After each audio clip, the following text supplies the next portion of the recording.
giving, you will never be remembered by the money you left in the account. You will be remembered by what you gave. If you supported a children's home, when you're being laid to rest, they'll come and say, she used to. You're giving. Wealth will be measured by what you've been giving.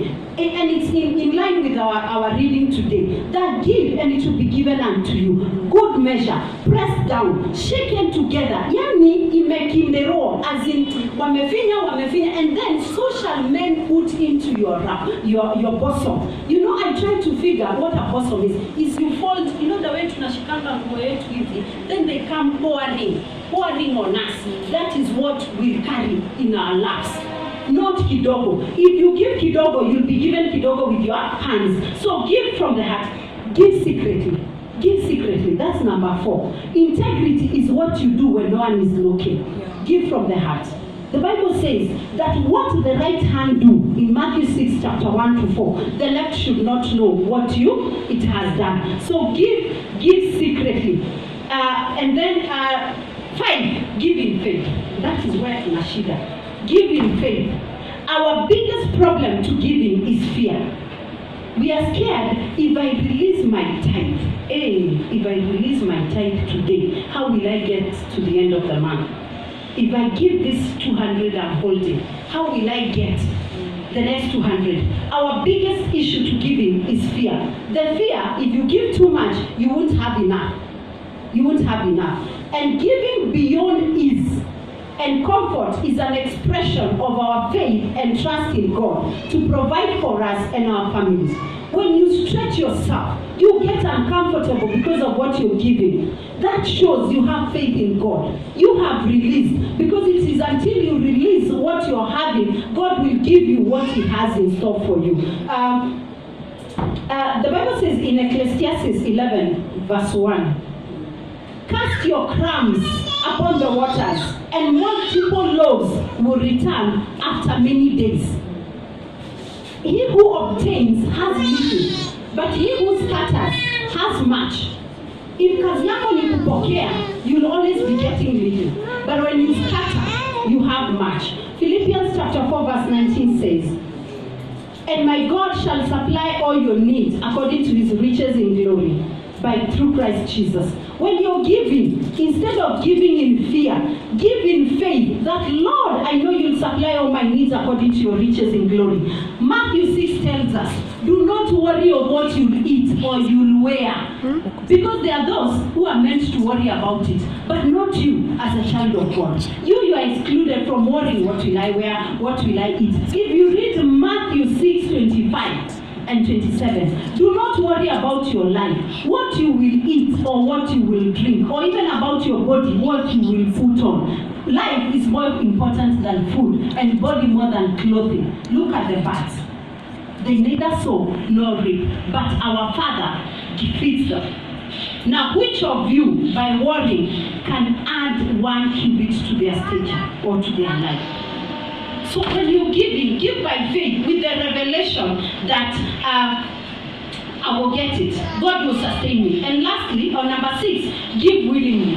Give willingly. 2 Corinthians chapter 8 verse 12 says, for if the willingness is there, the gift is acceptable. If you're willing, the gift is acceptable. So give willingly, according to what one has. So it's not that you have to give 2 Corinthians chapter 8 verse 12.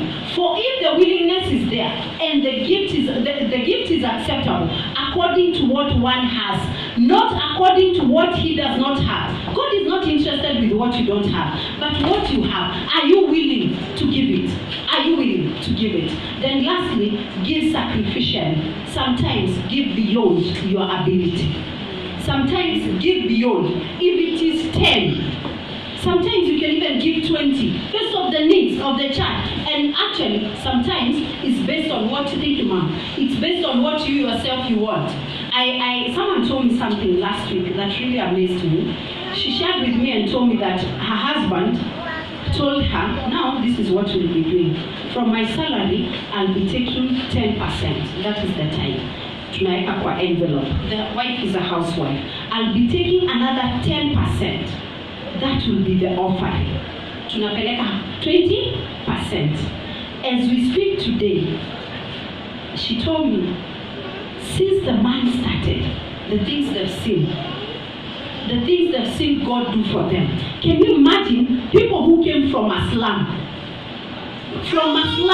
living in a slum? They are living in a 2-bedroom house. Yeah? She did driving. From where? From slum. They are living in a 2-bedroom house with everything they need. Everything they need. The man even tells the wife, he will not work. Why? They give beyond. Sometimes give sacrificially. The Bible says in 2 Corinthians chapter 8, verse 1 to 5. That is the one I said of the church of Macedonia. My God, they gave. They went through so much, but their generosity in giving hata ilishtua Paul. Ilimshtua. Verse 3 says, for I bear witness that according to their ability, and yes, and beyond their ability, they were freely willing, imploring us with much urgency that we receive. Yani, unaenda unaambia pastor wenu, ninataka tukupea. I have to give you. Yani, they are begging the pastor to take. I have to give you. And you hamuna, but munamwambia we have to give you.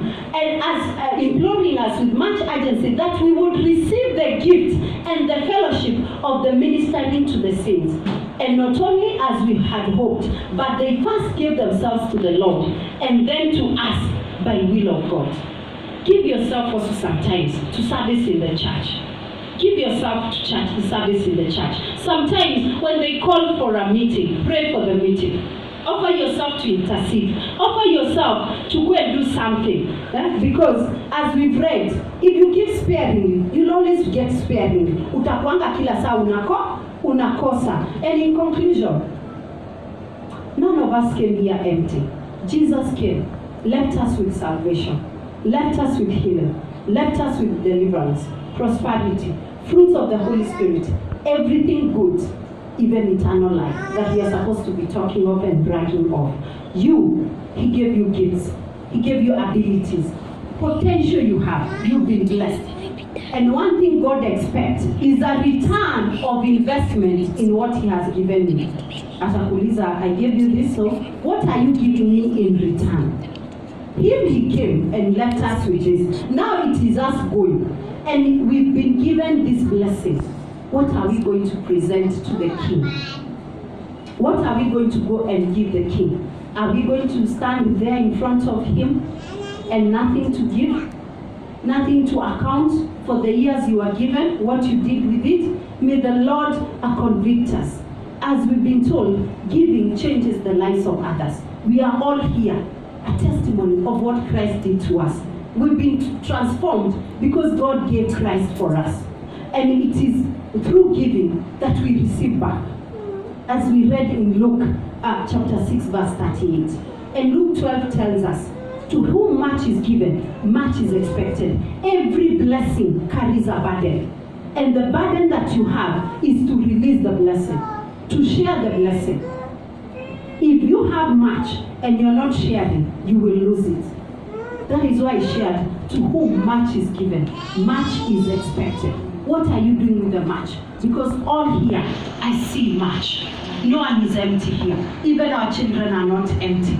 God is working in them as they are growing. So, giving gives us the satisfaction and the contentment. You cannot have a perfect day without doing something for someone who will not give you back. If you cannot give money, encourage someone. Stand with someone. Go see someone. Someone has been heartbroken. Don't assume that they've switched off their phone and assume they are okay. Give your time. Reach out. Go look for them. They might not want to talk to you. Go and talk. They might not want you to talk. They might want you to listen. Listen to them. Okay?